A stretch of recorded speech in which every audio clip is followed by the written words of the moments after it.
A rocket is traveling at 0.8 c. How fast must it go to decrease its momentum by a factor of 4?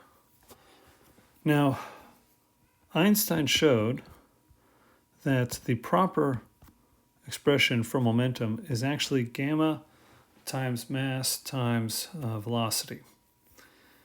And this is the form that momentum must actually be if momentum is to be conserved in all situations. So that includes the very fast and, relatively speaking, the very slow.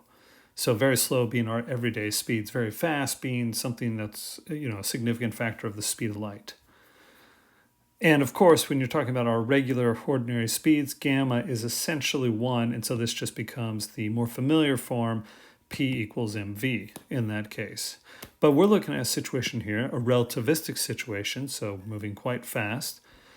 And we want to figure out this situation. How fast does it have to go to decrease the momentum by a factor of 4?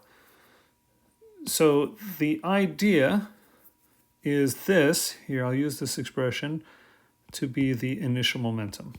And I got to put gamma initial because gamma depends on the speed. Now, I want it to decrease by a factor of 4. So that tells me that P final is P initial divided by 4. And I also know that P final is going to have to equal gamma final times M times V final. Okay, so I'm going to use this. I'm going to focus on just this part here.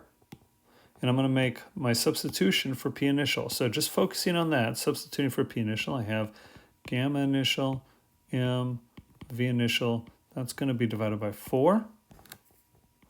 That's going to equal gamma final, M, V final.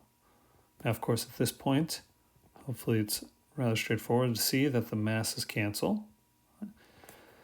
We know V initial. We don't know gamma initial, but it depends on V initial. And again, we know V initial, so we can relatively quickly calculate the left side here. So let me put the values in. So V initial is 0.8 c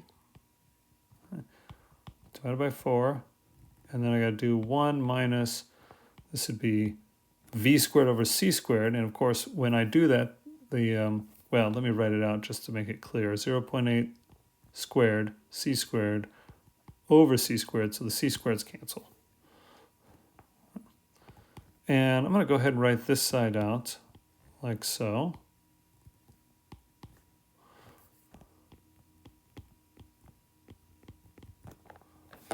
Okay, so I can quickly do the left side, like I say, get that calculated. So let me do that real quick.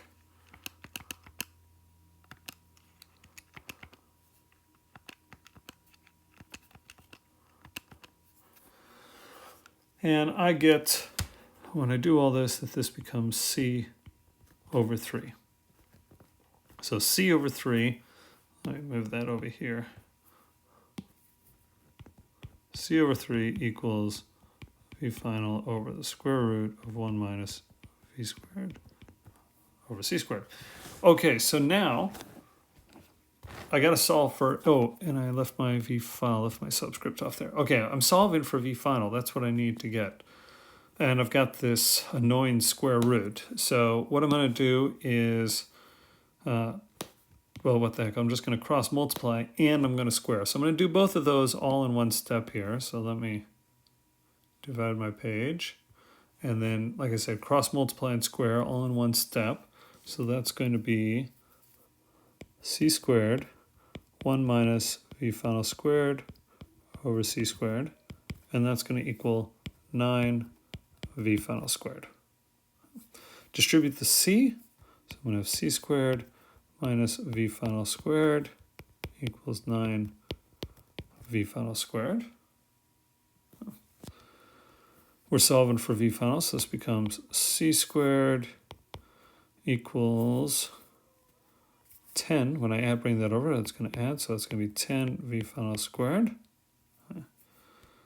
And then I'm going to have, so C squared divided by 10 is going to equal V final squared.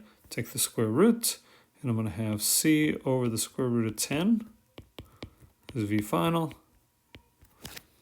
And that's approximately